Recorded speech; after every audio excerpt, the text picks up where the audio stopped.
Praise the Lord, everyone. I believe you all are very blessed in Jesus Christ. Lie, which is a very small thing nowadays, but we are not aware that this small thing can destroy our whole spiritual life, and it's very harmful for our spiritual and our personal life, which we are living here in on world. If we see Leviticus 19 verse 11, there is mentioned, do not steal, do not lie, do not deceive one another. Colossians 3:9, it's mentioned, do not lie to each other, since you have taken off your old self with its practices. Proverbs 12:22, the God says, lying lips are detestable to the Lord, but faithful people are his delight. Exodus 20:16, it is a ninth commandment. You shall not give false testimony against your neighbors.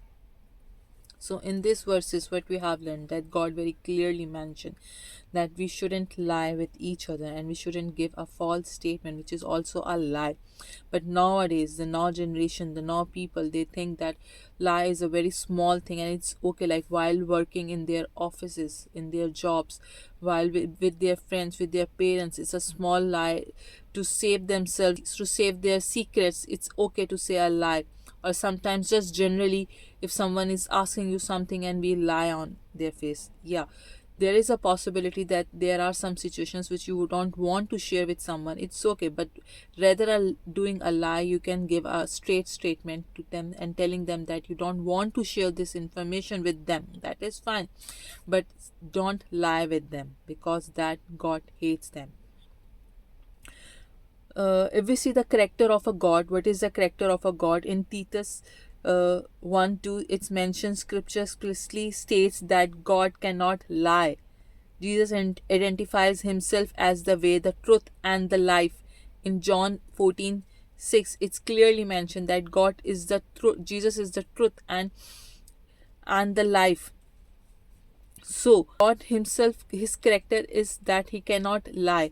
So we are on his appearance, and he made us in on this world same like him, and and that is God's and Jesus life is a example for us to live our lives according to the same way the God wants us to be, and he wants us also to be, that we shouldn't lie and lie shouldn't come in our life. And from where this lie comes, its originality, if we see in John 8:44, it describes the devil as a liar and the father of lies. So the lie comes from the devil, and if someone have a habit of lying, it's mean devil, you are having a devil in your life, and you need to rebuke it, and you need to cancel it, and you need to do repentance in front of God, and you have to have God, Jesus Christ, in your life. So when Jesus Christ is in your life, in your soul, in your heart, then you will not lie with anyone. You will not give any false statements against your colleagues, against your friends, against your neighbors, your relatives. What this showing that establishing a stark spiritual divide between the truth and deception. So we should understand this difference, that what is the difference between the truth and the deception.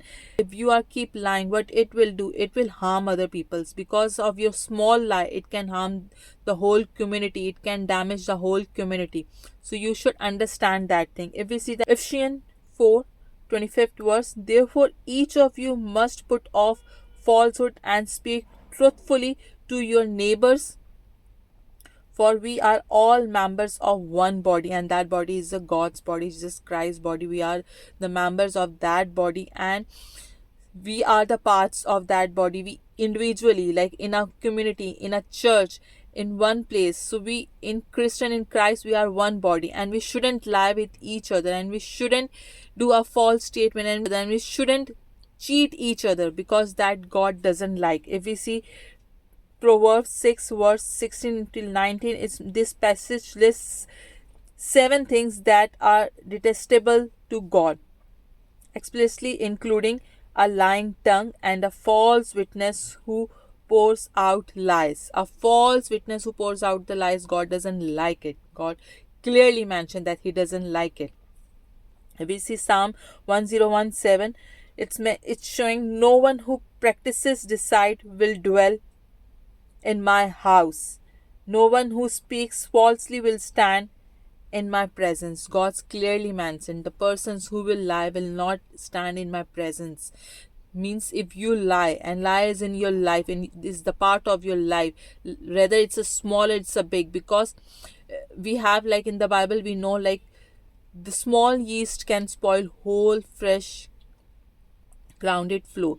So it's mean that this small sin of lie can destroy your whole spiritual life, and even your life here in on world, it can be also destroyed because of these small lies. And God doesn't want, and God will not let you stand in His presence if you have this sin in your life.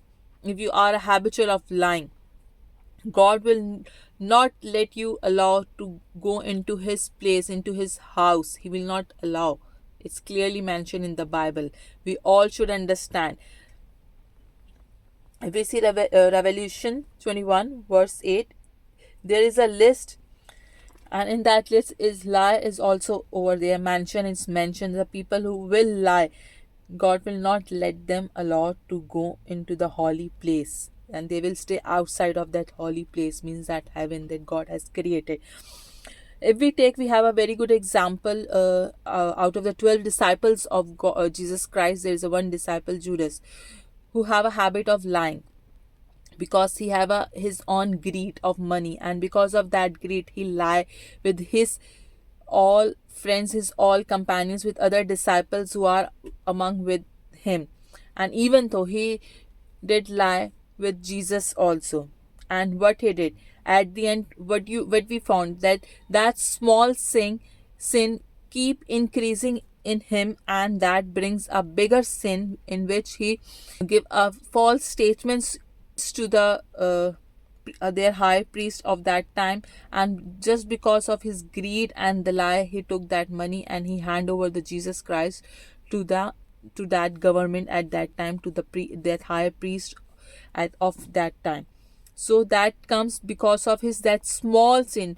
He didn't rebuke that sin. He didn't end up that sin at that time, and it is small, because small things you can rectify and you can clarify very easily. But if it's become big, small become big, then to clear that big is a more, you need a more anointing, you need to be more in Jesus Christ strongly.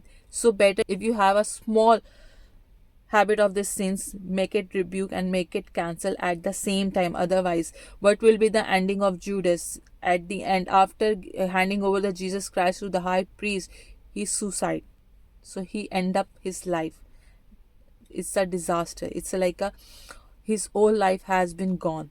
So if we all, this is a time to understand, for all of us to make it understand that portion of a small sin of this lying can damage your whole life, can damage your whole spiritual life, and we all need to understand that. And it's not only spoiling you or damaging you, it's also damaging the community. It will also damage your generations. So better, this is the right time that we all should understand, and we all should know that we are the followers of Jesus Christ, and we are the followers of those of that God who don't like lie, who himself never lie, and he doesn't like it at all. And for if we are his followers, so we should also have the same nature in ourselves, and we need to accept it and we need to adopt it. If still we are having this and committing this sin, so it's a time that we should do repentance in front of Jesus Christ, and we rebuke that sins on daily basis. We need to cast it out of our lives right now, right away, and we should follow the path of our Jesus Christ. So I believe this small message will bless you all. God bless you all. Thank you, Jesus.